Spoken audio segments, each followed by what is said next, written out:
All right, we are live on Facebook. We're a minute early. I got an early start today because I was a little concerned we might have the same issue as yesterday, but here we are.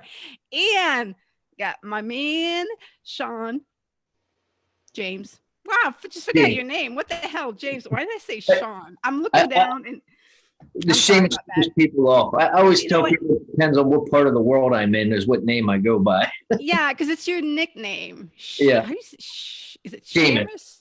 Yeah, Seamus. Seamus. That's what's throwing me off is the nickname. All right, so the man right here with me is a fellow Marine, although he is happily retired now and going to school in Ireland. So he's going to be telling us about that. He's a first year sport and exercise science student at University of Limerick.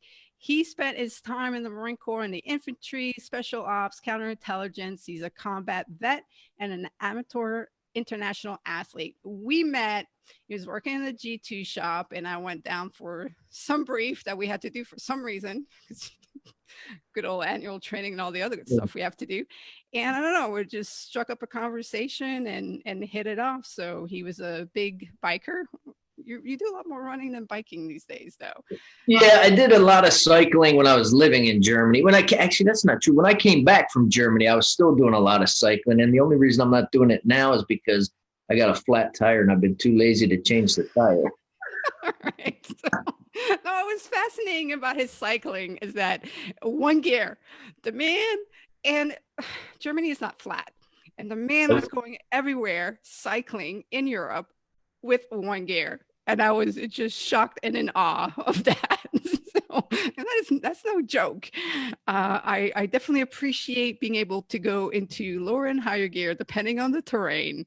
So yeah, so he told me some great stories about that. And then as Facebook, he left Germany, retired, and then as Facebook friends, you track each other. And I started seeing that he ended up in all these places, like different places in Europe. I'm like, he's retired. He's there with his family. What is going on? So I'm very happy that he's going to be telling us the story of his first time venturing out outside of the Marine Corps, still traveling Europe with his family.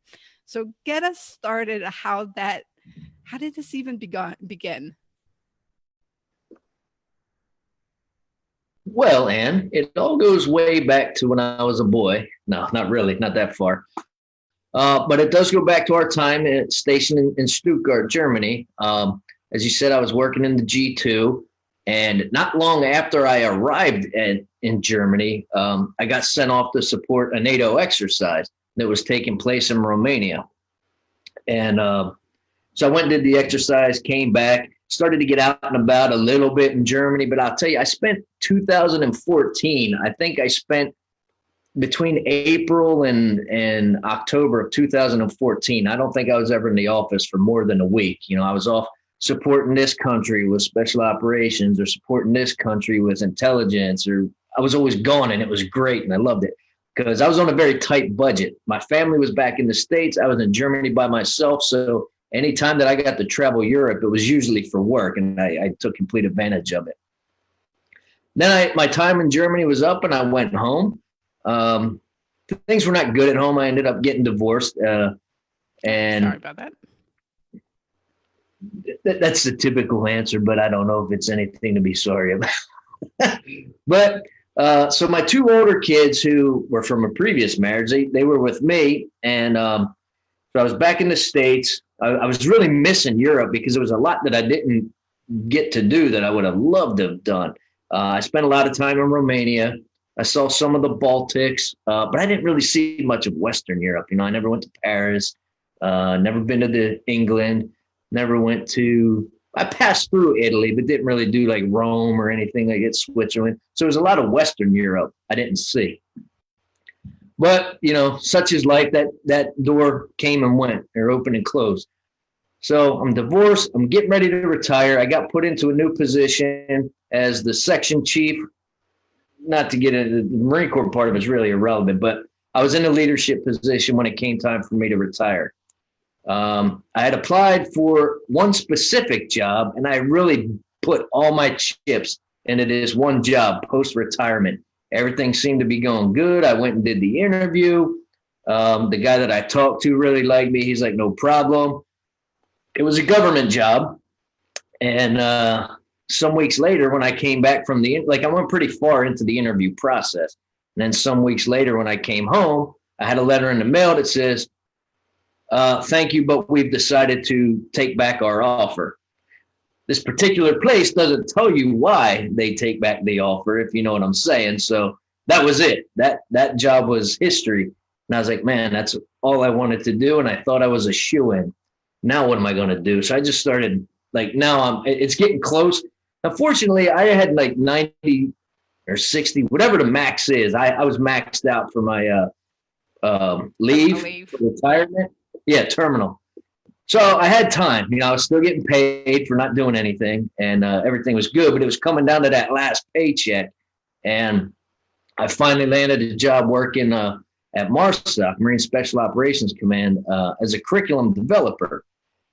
I knew a few of the people there from my time back when I was in the infantry and when I was an instructor at MARSOC before. The people that I worked with were great. I love the guys and gals that I worked with. All my supervisors were great. The guys on my left and right were great, but I hated the job. I hated being stuck in a cubicle, not out there with the troops, I didn't feel like I was doing anything productive. I was getting paid very well. So with my disability retirement and my paycheck, I was doing very nice. But I just hated the job. And I was like, I always swore that I would never, if I was miserable going to work, then it was time to move on, which is why I retired when I did. So in the meantime, now going back to Germany again, so that's kind of my transition out of the Marine Corps. But when I was stationed in Germany, I put on a little bit of weight, but I was hitting the gym a lot. And I had a friend who was terminally ill with cancer, and she eventually passed away. But I started trying to figure out, okay, what foods can I eat that will make me buff and less fat? So I started kind of reading up on food science, if you will. And then my current girlfriend, who I met during one of the NATO exercises, and we were just friends back then, she started giving me some pointers on foods. It's just simple stuff, like drinking a glass of lemon water before I went to bed. It changed my life. And then, so we kind of had this holistic health relationship going on. So that really kind of got me into being healthy. Fast forward again to post-retirement, and when the Eagles played the Patriots in the Super Bowl, I watched a lot of football. I spent a lot of time at Buffalo Wild Wings for the playoffs, for the games. The Eagles had an amazing year. And then they won the Super Bowl. I took the kids out of school. My girlfriend came over from Romania to come stay with us for a couple months. And we drove up to Philadelphia for the Super Bowl parade, eating Philadelphia soft pretzels, cheesesteaks, Italian hoagies, all the food that I grew up with in the Delaware, Philadelphia, southern New Jersey area. And then I had always had this horrible heartburn. I was suffered from heartburn ever since I was a young infantryman. And it was due to tobacco and whiskey and just hard living. So I had all these things going on. And then one day I woke up and I looked in the mirror and I was like, I'm fat. How did I get so fat in such a short amount of time?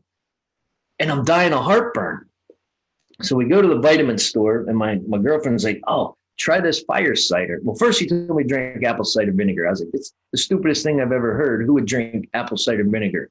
She said, well, will you just try it? I said, no, it's disgusting. And then I saw fire cider, which, is like apple cider vinegar, hot peppers, some ginger, horseradish, a bunch of spices. She said, well, at least try this. It has all this other stuff. It won't taste as bad. I drank that stuff for about a week when we were up in Philadelphia, and I suffered for heartburn for about 19 or 20 years. I drank a bottle of that stuff. I have not touched a heartburn medication since, and that was 2 years ago. So I was like, wow, there's something to this food, using food for medicine stuff. So I kind of got into that. Then I wanted to lose the weight. And she said, well, have you tried the keto diet? I said, no, I don't know anything about it. So I tried We're taking the that really for a little long while. way And to you, to you moving well, overseas. I'm getting to it. So I went into keto diet. And the thing is, I started learning more and more. And I was still in school and I had cancer. I told you a friend of mine had passed away from cancer. So now I'm in the office. Everybody sees what I'm eating. They see me eating all this food. I'm spending hours in the gym. This is how I'm bringing it back around. I had a young guy who was getting ready to go to OCS, Officer Candidate School. And he's like, hey, man, can you help me out? He's like, you're in the gym all the time. I don't know what food to eat. Can you give me some pointers? I'm like, well, this is what works for me. Whatever. And then people just started, people would send me messages on Facebook. Hey, man, what can I do for this? Hey, man, what should I eat for this? Because people saw what I was doing. So I said, you know what, maybe I'm going down the wrong path with like this one career that I wanted. Maybe I should try something else. So I started looking at sports sciences. I considered going to UNC Wilmington, but I was like, man, I really want to go back to Europe and do all those things that I didn't get to do. And this is how I'm bringing it back around. So I started looking for English-speaking schools that had sports and exercise science. I'll cut that part of the story out. Let's just say I got accepted to 2. I took 1. So I got to Scotland. Me and my kids moved to Scotland. The plan was I was going to live in Scotland. My girlfriend was going to come visit from time to time and everything would be hunky-dory. Well, I didn't read the travel requirements for the UK.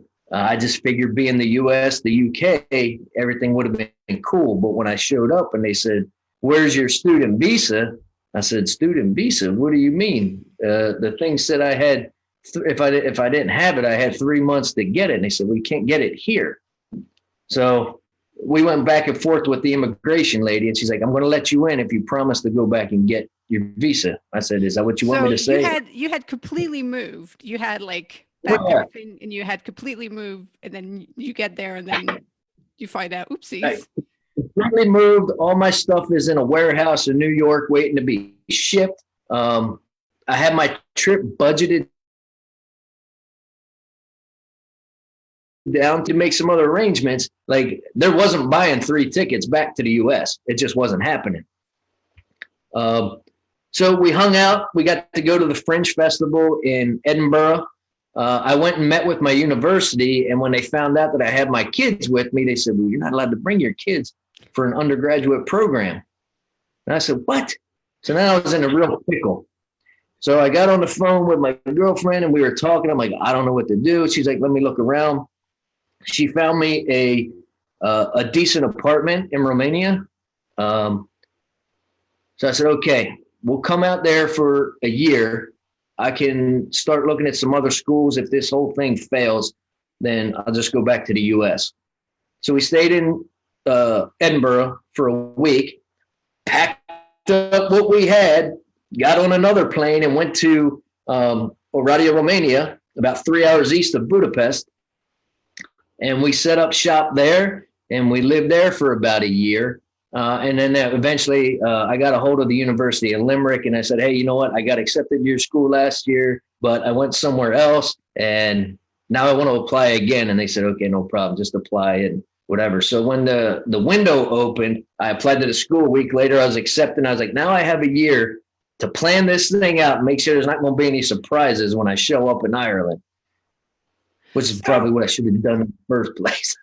Well, I can relate to your story because I end up in those type of situations all the time. So you make the best out of it. You figure it out, right? Now, how was it for the kids though? How was it easy to get them for them to go to school? Are you homeschooling them, or what's the situation for them? So when we left Scotland for Romania, I found 2 international schools. One was a little bit more expensive than the other.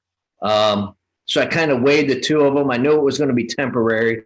So I got them a school. I met with the principal beforehand and she said, we can teach them in English because there's actually there's a university in the town that we lived in and they have a lot of international students from Africa and Scandinavia and other places.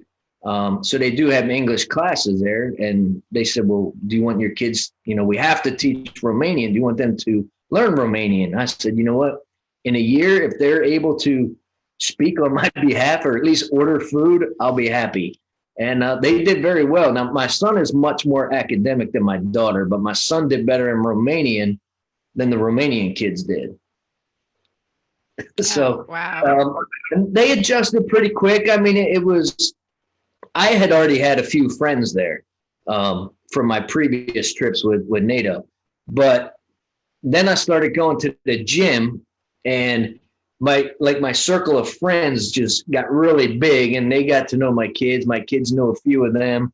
Then I got my daughter into karate. My son was playing, which I guess the appropriate name is Olympic handball, not to be confused with what we would call wall ball. But he was playing handball, and he did very well with that. So, I mean, they got settled in real fast. I broke down and let them I got them cell phones so they could talk to people back in the U.S., which they've done everything but that most of the time. But they adjusted pretty well. I mean, and I tried to be lenient with them because I knew I picked them up and I took them not only to Europe, but to Eastern Europe, where they didn't know anybody, but they did okay there. So, and then how was the move to Ireland for them? And for Yeah, you, so then because this was your first time going to school full time. it was. I had done the online thing before. I was like 6 classes short of graduating from an online university when I just said, I've had enough of this program. I don't want to do it anymore. But the move for me was great. The university was very helpful. Their international division is phenomenal. I mean, you can call this a cheap plug if you want, but my professors for my specific program have been phenomenal so far. But the move itself was good. We got in, rented a car. I found my landlord online. I looked at the house. I said, look, I don't have the resources to come out there and look at the house, but from what I see, I love it. So my daughter's name is Shannon. The house that we live in is actually called Shanville. The park behind us is Shannon Banks, and it's right on the Shannon River. So I said, I got to have this house. And she said, okay, it's yours, no problem. So we moved right in. In fact, I gave her the first month's rent, but then when the people came to deliver our stuff, I had to pay in cash. And then the landlady's like, well, here, I'll just give you the rent back so you can pay for the people, and then we'll figure this out later. And they've been great, but everybody, like, Ireland is everything that I ever thought it would be. I mean, we went to there's this place here called the Milk Market, the Limerick Milk Market. It's a landmark. We went there on a Sunday, which it's usually pretty dead. And the one lady who's got a coffee shop, Mary, she was open and found out, we had just moved here. I was going to school or whatever. She had like 3 fresh loaves of sourdough bread. And she's like, here, take these home. Like, she wasn't taking no for an answer. So, awesome. Yeah, the move was great. Yeah. So, but how was the experience? Because obviously all your moves before had been with the military, and the military really take care of everything. And now you're kind of on your own, having to handle everything. How was that? And especially like even getting driver's license and different things where you fall in the SOFA status, super easy, do it on base. No problem. How's it been now? This is kind of funny. I will tell you, Ireland is, I don't want to say the wrong thing and insult anybody. It's very easy if you're an American getting situated here. You don't need a visa to come here. As a student or whatever, you can come and go as you please. You just have to check in with the guards. The move to Romania. So initially we started in Scotland. So when I sent my stuff to get shipped, when the packers came, of course, if you've ever moved or if you've ever bought anything and you get a quote and then you get the final price, you realize they're significantly different.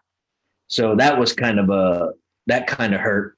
Then my stuff's in New York. I had to get a hold of people, say, look, I don't need you to send it to Scotland. I need you to send it to Romania. So then that happened, which cost more money, and it was payments, and I had arguments with the guy. But when it was all said and done, we got our stuff. but then getting it from Romania to Ireland was awesome. Like I'm telling you, and this part of Romania that I lived in was it was the best. It's like Europe's hidden treasure. So they have these buses or vans, trucks, whatever you want to call them, that go back and forth all over Europe because there's Romanians all over the country, and they call back home and ask people to send them stuff. So we got this van. We got a hold of the van. They came in and said, "How much stuff do you got?" I told them. They came and picked it up. You know, they were taking a shipment of pickles to Ireland or something, and so they just piled our stuff in there with the pickles. And when we got here, it showed up. The stuff got here before we did. The guy actually called my girlfriend. He's like, "I'm driving around, but I can't find your house." And she's like, "We're not even there yet." Because the guy who was delivering, it wasn't his normal day, but he thought he was doing us a solid by bringing this stuff early, but we hadn't even showed up in the country yet. So that was pretty funny. But yeah, it's not like dealing with because the way that I moved, like TMO was out the window. You know, that wasn't even an option. So I had to do everything myself. I had to find a mover that was going to do it. I had to find a mover that was reasonably priced to do it. And then I had to have the stuff moved 2 different times. You know, so it was. I'll tell you, like it was very. I had a bit of anxiety during that time. You know, once I accepted the fact that I was in Romania for a year, I kind of got over that, and we had a good time. And then when I was getting ready to move again, it was like, oh God, I just hope all the stuff gets here. I waited so long to get it. I don't want nothing to happen. Mainly my bicycles and my guitars. So, so out of all of these first times, because it's been quite an adventure for you since obviously you retired and a journey, and but congratulations, though, I mean, for not sticking with a job you hated and seeing where life was leading you and completely jumping in. So many people don't do those big jumps and those big leaps, and congrats for taking it. And it can be a tough road, and yeah, if you don't plan properly, an expensive one, but hey, you're well settled in now, you're happy, things are going well. But what are the biggest lessons you would say out of all of these first times that you learn? So here's the thing: is like I would say, some people may say, okay, so you moved to Europe, big deal. That's cool, good for you. But so what? Here's the thing: is like I think a lot of Americans think Europe stops at Germany, and they kind of forget everything past that. So moving to Ireland, if I just came straight to Scotland or Ireland, that would have been easy. The fact that we went and lived in Romania for a year, not speaking the language, only initially knowing a few people. You talk about stepping out of your comfort zone. If I was by myself, no problem. I would probably be in a country for 3 months and bouncing around, living my life. But then when you're dragging 2 kids along and you have to, worry about their welfare as well. I mean, yes, it was nerve wracking, but what an experience. I mean, I don't think they really appreciate it now, but like when they talk to other people, like even here in Ireland, like when my son first started school, he told everybody he had lived in Romania, and everybody thought he was Romanian.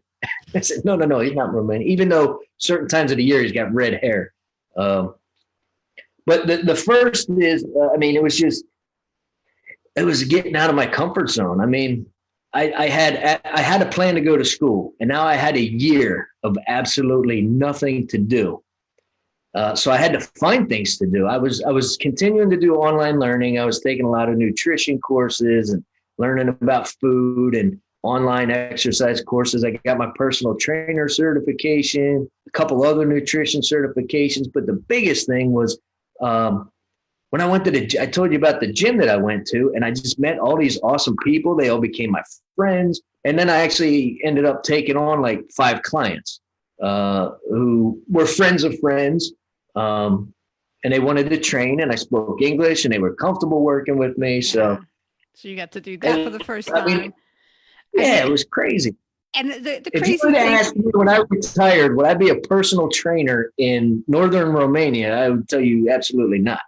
yeah, that's awesome. That's how somehow when you jump into life, life takes you in just so many unexpected ways and direction and adventures. And the thing is, you've been into some thick shit, like some rough Yeah. stuff in the Marine Corps. But and that's, I haven't, well, I've been into Iraq or whatever, but nothing like compared to what you've been in. But the thing is, in that environment, you still know you have the Marine Corps, the US government behind you. You're getting paid Yep. on the 1st and the 15th. I mean, that's security.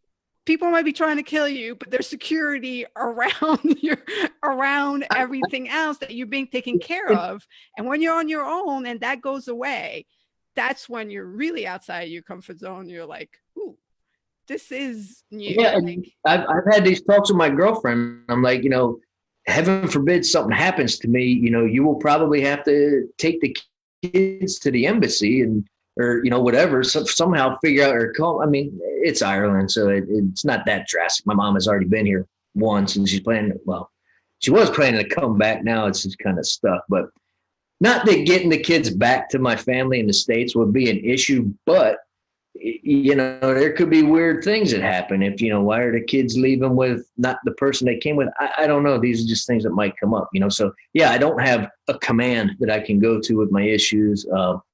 It's funny you mentioned about getting paid on the 1st and 15th, because I get a pretty decent check from the government, but it comes once. So I have to budget that money out. This is my rent. These are my bills, because when you're a young Marine, when the money from your first check runs out, the other one's about to come.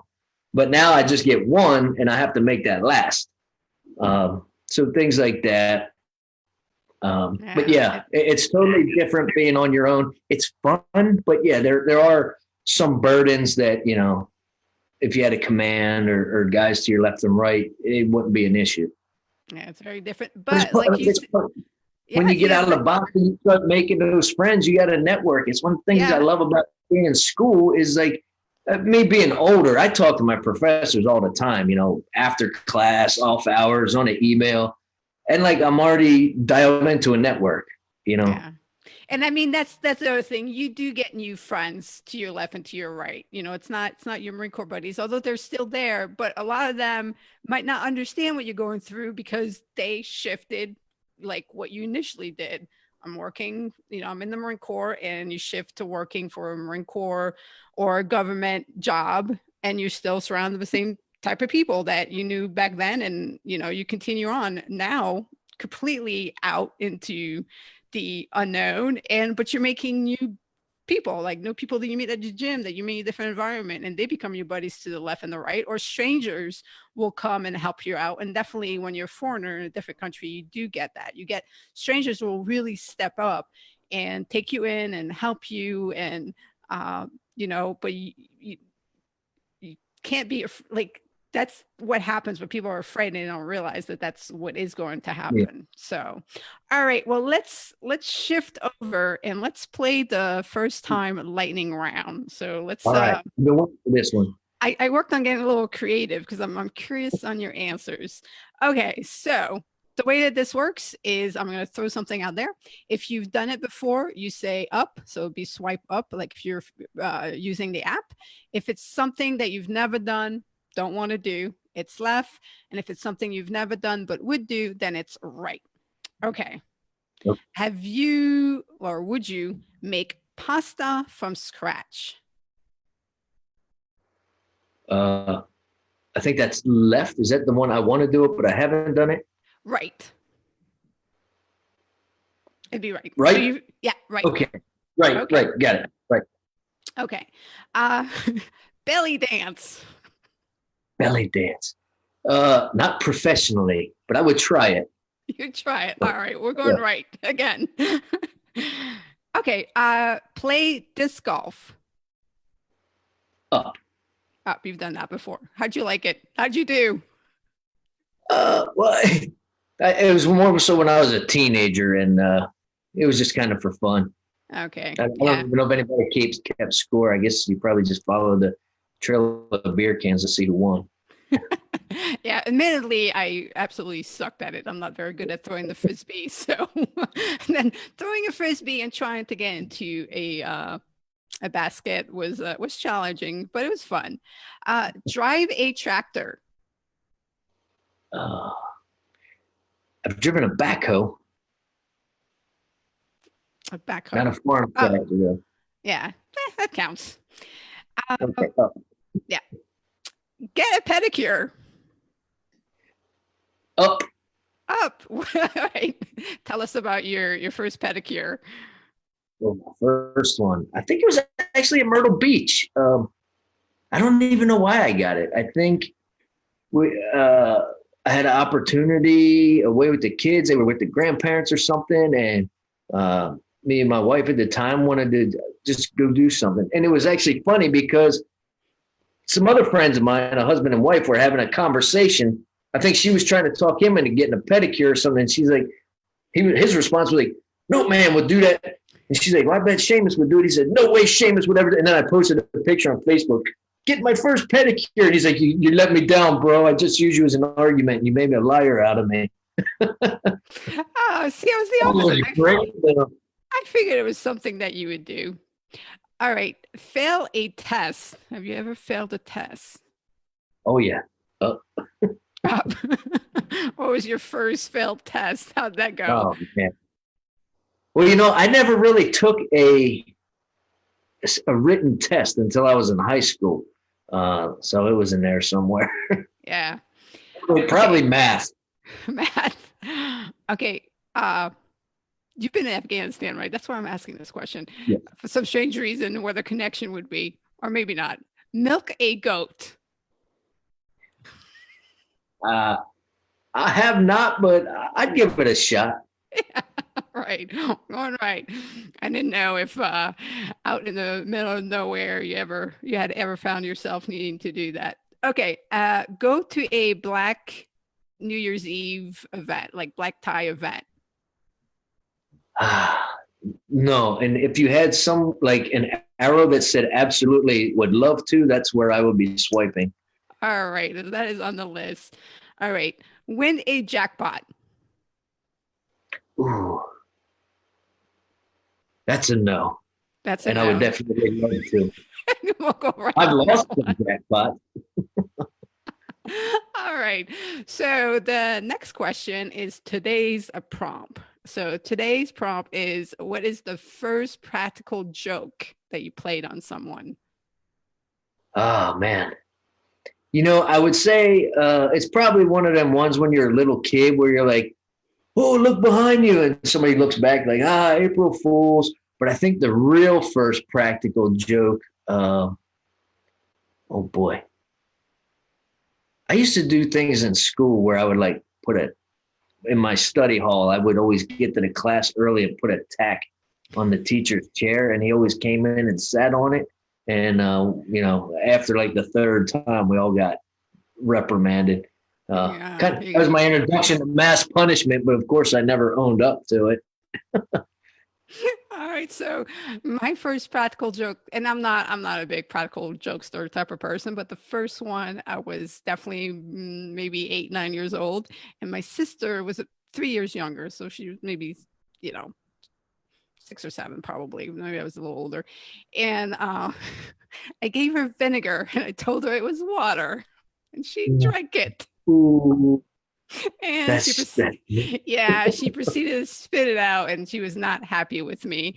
And I have apologized to her for this. She fortunately does not remember that I did this to her. And but I'm still like, vinegar smells so strong. I'm confused how she didn't figure it out that it was not water. But yeah, that was kind of me. I heard of people doing that by accident. I'm like, you didn't know it? Yeah, it's like, exactly. So, final thing is, how are you making the best of the current situation? What's happening with the COVID-19 pandemic? Well, I still have my schoolwork going on. They've transitioned everything to online, which hasn't impacted me too much because all my lecture notes were online anyway. But I'm still doing my schoolwork. I've had to step in and help my daughter out more with her work. Now, my son's school set it up, so they're doing Google Classroom, so he's pretty much on autopilot. My daughter still needs a lot of supervision. I'm developing new workout programs because I went to the store shortly after our initial hey, don't go outside. I went to the store to buy some weights, but what happened was when they closed all the gyms over here, everybody ran out and bought all the exercise equipment in the city. So I've been having to, do more push-ups and squats, but I've been doing more running, and reading a lot of stuff that I've been wanting to read for a while, like research on amino acids and polyphenols and weird stuff. I tell people, like, what are you doing? I'm like, I'm reading this stuff. And like, okay, you enjoy that? Like, yeah, kind of. The conclusions anyway, not all the stuff in the middle. Oh, well, that's great. So that's pretty much what I'm doing. If it looks like you're absolutely making the best out of everything, right? So, and trying to get people on my show. Yeah. Tell us a little bit about your show. Somebody's listening. They'd want to join. They want to come be a guest. Well, basically, I started, another one of the reasons why I got into the route that I got with exercise and nutrition is because I had a lot of friends who were coming back from the wars who got put on a lot of medications, and they were having a lot of issues with it. As I was fixing my own issues, like with my weight and how unhappy I was with myself, and I was reading more, I was seeing, wow, there's a lot of benefits to this stuff that might help my friends out so they don't have to take these drugs that turn them into zombies, basically. So that's kind of how that started. When I was living in Romania, and I was getting all these certifications and taking classes and doing all this stuff, my girlfriend said, why didn't you start a podcast? I was like, no, if I had, like, I probably have in a box of unfinished projects that I've started, but she convinced me to do it. So I did it. But it wasn't supposed to be just another health and fitness show. I really wanted to target the military, veteran, first responders community, really using exercise and nutrition to help out with PTSD, TBI, getting over anxiety and all those things that we never talk about when we're actually still in uniform. But when you take the uniform off, it's like opening Pandora's box.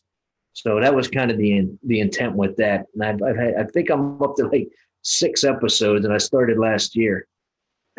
I released my 50th episode today on the 365 First podcast. So nice. It is it's not something easy. I was excited when I hit number 5.